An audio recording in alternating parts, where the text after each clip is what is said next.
दोस्तों याद है जब पेंसिल से लिखने में कुछ गलती हो जाया करती थी तो रबर ही हमारे बहुत काम आती थी। अलग अलग रंग और खुशबू वाले ये इरेजर्स हमें बहुत पसंद आते थे। वैसे बचपन में दूध और पेंसिल के छीलन को गर्म करके रबर बनाने की कोशिश तो आपने जरूर की होगी और शायद असफल भी रहे होंगे, लेकिन आज हम आपको बताएंगे कि फैक्ट्री में रबर कैसे बनती है। तो बस वीडियो को एंड तक जरूर देखिएगा। सबसे पहले इरेजर को बनाने के लिए रबर चाहिए होती है, जो कि नेचुरल और सिंथेटिक दोनों रूप में पाई जाती है। नेचुरल रबर को पेड़ से निकलने वाले विंटेक्स से बनाया जाता है और सिंथेटिक रबर को बनाने के लिए पेट्रोलियम प्रोडक्ट्स जैसे इथेराइन और स्टेराइन का इस्तेमाल किया जाता है। और आपको बता दें कि ज़्यादातर इरेजर बनाने वाले सिंथेटिक रबर का ही इस्तेमाल करते हैं, क्योंकि ये सस्ता होता है और उसकी कंसोलिंग स्ट्रेंथ भी नेचुरल रबर के मुकाबले ज़्यादा मजबूत होती है।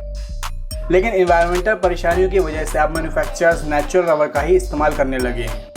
साथ ही टेक्नोलॉजी की मदद से नेचुरल रबर को भी सिंथेटिक रबर जितना मजबूत बनाया जा सकता है। दोस्तों बचपन में आपने कई अलग अलग रंग के इरेजर्स इस्तेमाल किए होंगे, इसलिए इरेजर को रंग देने के लिए ऑर्गेनिक डाई का इस्तेमाल किया जाता है। जैसे इरेजर को सफ़ेद बनाने के लिए टाइटेनियम ऑक्साइड या जिंक ऑक्साइड मिलाया जाता है और लाल रंग के लिए आयरन ऑक्साइड का इस्तेमाल किया जाता है।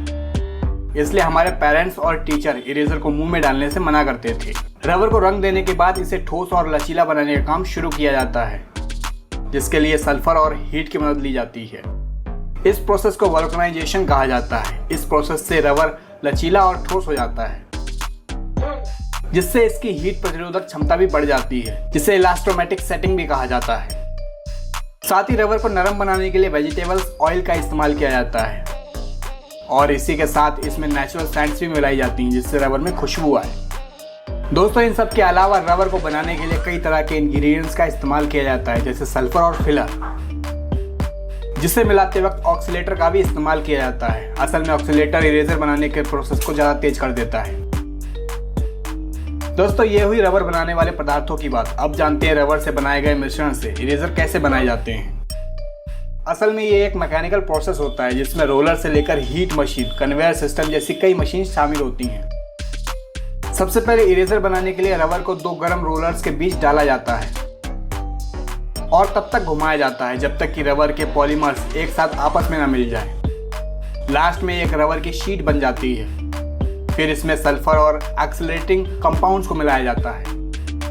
ये असल में सल्फर के प्रोसेस को बढ़ाने के लिए मिलाया जाता है। रबर को रंग देने के लिए डाई का इस्तेमाल किया जाता है। डाई करने के लिए कम से कम रबर को 10 मिनट तक घुमाया जाता है। अच्छे से मिल जाने पर इसी में वेजिटेबल ऑयल भी मिला दिया जाता है। सही मोटाई हासिल करने के लिए लगातार रोलर्स घुमाए जाते हैं। गर्म रबर को रोलर्स से हटाकर एक दिन के लिए रूम टेम्परेचर पर छोड़ दिया जाता है। जब रबर ठंडा और सख्त हो जाता है तो इसे बड़े बड़े स्क्वायर में काट दिया जाता है। कटे हुए टुकड़ों को स्टीम प्रेशर में डाल दिया जाता है, जहां 160 डिग्री टेम्परेचर पर रबर 20 मिनट तक रहती है। 20 मिनट बाद इसे निकालकर ठंडे पानी में डाला जाता है और इसके बाद शुरू होता है कटाई का काम। रबर को छोटे छोटे टुकड़ों में काट कर एक बैरल में डाला जाता है, जहां एक कर्मचारी इनमें टॉक मिलाता है ताकि इरेजर आपस में ना चिपके। ये बैरल लगभग 4 से 5 घंटे तक घूमती रहती है। लास्ट में इन इरेजर्स पर लेवलिंग और प्रिंटिंग के लिए कन्वेयर बेल्ट पर डाल दिया जाता है। लेजर प्रिंटिंग टेक्नोलॉजी के जरिए इरेजर पर कंपनी का लेवल लगा दिया जाता है। इस तरह से इरेजर अब पैकेजिंग के लिए तैयार है। पैकेजिंग करने के बाद इरेजर मार्केट में जाने को भी तैयार हो जाती है।